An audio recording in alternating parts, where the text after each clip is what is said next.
दोस्तों, कभी अरेबियन सी में तो कभी रेड सी में जहाज़ों पर लगातार अटैक हो रहे हैं।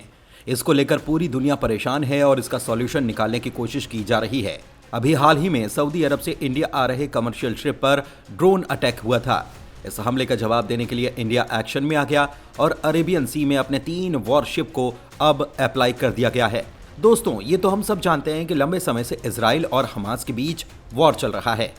इस वॉर का इम्पैक्ट पूरी दुनिया पर पड़ रहा है, क्योंकि कभी ईरान के द्वारा तो कभी हूती विद्रोहियों के द्वारा रेड सी और अरेबियन सी में रैंडम शिप पर अटैक किए जा रहे हैं। इन अटैक की वजह से वर्ल्ड ट्रेड पूरी तरह से डिस्टर्ब हो रहा है और कई देश अरेबियन सी और रेड सी में अपने जहाज भेजने से कतराने लगे हैं। ईरान और हूती विद्रोही मिलकर इजराइल को धमकी दे रहे हैं कि जब तक इजराइल गाजा पर अटैक करना बंद नहीं करेगा, तब तक वो इजराइल के जहाजों को ऐसे ही निशाना बनाएंगे।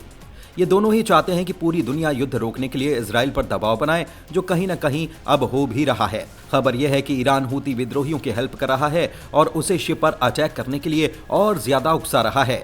हाल ही की बात करें तो 23 दिसंबर को भारत आ रहे कमर्शियल शिप पर ड्रोन अटैक किया गया था। ये शिप सऊदी अरब से क्रूड ऑयल लेकर इंडिया के मंगलौर आ रहा था।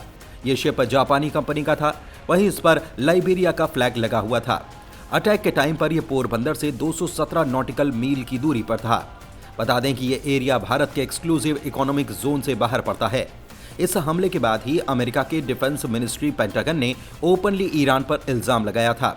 अमेरिका ने कहा था कि एमवी कैंप प्लूटो पर ईरानियों के द्वारा ड्रोन अटैक किया गया था। अमेरिका के इस आरोप पर जब भारत ने जांच कराई तो उसमें ईरान का लिंक सामने नहीं आया। ईरान की तरफ से भी बयान आया और उन्होंने अमेरिका के आरोपों का खंडन करते हुए कहा कि हूती रिबल्स के पास अपने खुद के हथियार हैं और वे अपने फैसले खुद ले सकते हैं। यह हमला किसने किया, ये जानकारी अभी तक सामने नहीं आई। बस अंदाजा लगाया जा रहा है कि हूती विद्रोहियों की तरफ से ये ड्रोन अटैक किया गया था। वहीं हमले की जानकारी मिलने के बाद ही इंडियन नेवी ने शिप को ट्रैक किया, साथ ही उसे एस्कॉर्ट करने के लिए वॉरशिप भेज दिया। हाल ही में मिली जानकारी के अकॉर्डिंग शिप एमवी कैंप प्लूटो मुंबई पहुंच गया है, जहां उसकी जांच की गई। अब जो खबरें निकलकर आ रही हैं उसके अकॉर्डिंग शिप एमवी कैंप प्लूटो पर ड्रोन अटैक के बाद अब इंडियन नेवी सतर्क हो चुकी है और उसने अरब सागर में 3 वॉरशिप को तैनात कर दिया है। इंडियन ऑफिसर के मुताबिक भारत के पास हाल ही में हुए अटैक को देखते हुए इंडियन नेवी ने अपने प्रेजेंस बनाए रखने के लिए worship INS Mormugao, INS Kochi और आईएनएस कोलकाता को तैनात किया है।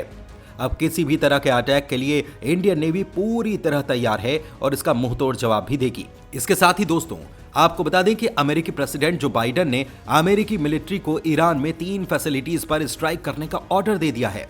ये स्ट्राइक कताई हिजबुल्ला और इराक में एफिलेटेड ग्रुप के द्वारा कंट्रोल की जा रही फैसिलिटीज पर की गई। इसकी जानकारी अमेरिकी डिफेंस सेक्रेटरी लॉर्ड ऑस्टिन ने दी है। दरअसल जहाज एमवी कैंप प्लूटो पर हुए ड्रोन अटैक में अमेरिका के 3 सोल्जर घायल हुए हैं, जिनमें से एक की हालत बहुत नाजुक बनी हुई है। इसी के जवाब में यूएस ने स्ट्राइक की है। बता दें कि लंबे समय से इजराइल हमास के युद्ध का असर अमेरिका पर पड़ रहा है और अमेरिका के कई इलाकों पर अटैक भी हुआ है। इसी के जवाब में अमेरिका ने अब ये एक्शन लिया है।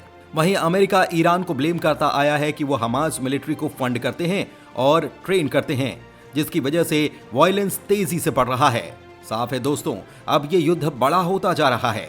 जिस तरह से इस क्षेत्र में पड़ने वाले जहाज पर एक के बाद एक अटैक हो रहे हैं, फिर चाहे उसमें भारत के जहाज हों, इजराइल के जहाज हों या फिर अमेरिका के ही जहाज क्यों न हों, इस पूरे क्षेत्र में स्थिति काफी ज्यादा गंभीर हो रही है। बाकायदा इसके लिए 10 देशों के एक समूह ने जॉइंट मिलिट्री ग्रुप की भी तैनाती इस इलाके में करने का फैसला किया है और भारत और अमेरिका के जहाज भी इस एरिया में तैनात हैं। वहीं पर अब अमेरिका के द्वारा ईरान के इन एरिया पर अटैक किया जाना काफी बड़ी घटना है, क्योंकि हमने आपको बताया था कि ईरान ने अपने मिसाइलों की तैनाती भी इसी एरिया में कर रखी है। ऐसे में अब अमेरिका ने यह अटैक किया है तो हो सकता है ईरान उसके रिएक्शन में या तो इजराइल के ऊपर या फिर अमेरिका के ऊपर रिएक्ट करे। इसके बाद ये युद्ध और बड़ा हो जाएगा, क्योंकि अगर ईरान ने जवाबी कार्रवाई की, चाहे वो इजराइल के ऊपर करे या फिर अमेरिका के ऊपर, उसका अंजाम बहुत बुरा होगा, क्योंकि ईरान के ऊपर इजराइल और अमेरिका उसके बाद टूट पड़ने हैं। वहीं इसके बाद ये युद्ध एक बहुत बड़ा रूप ले सकता है। बहरहाल दोस्तों, इस पर आपकी राय क्या है, हमें कमेंट के माध्यम से जरूर बताते रहें। धन्यवाद।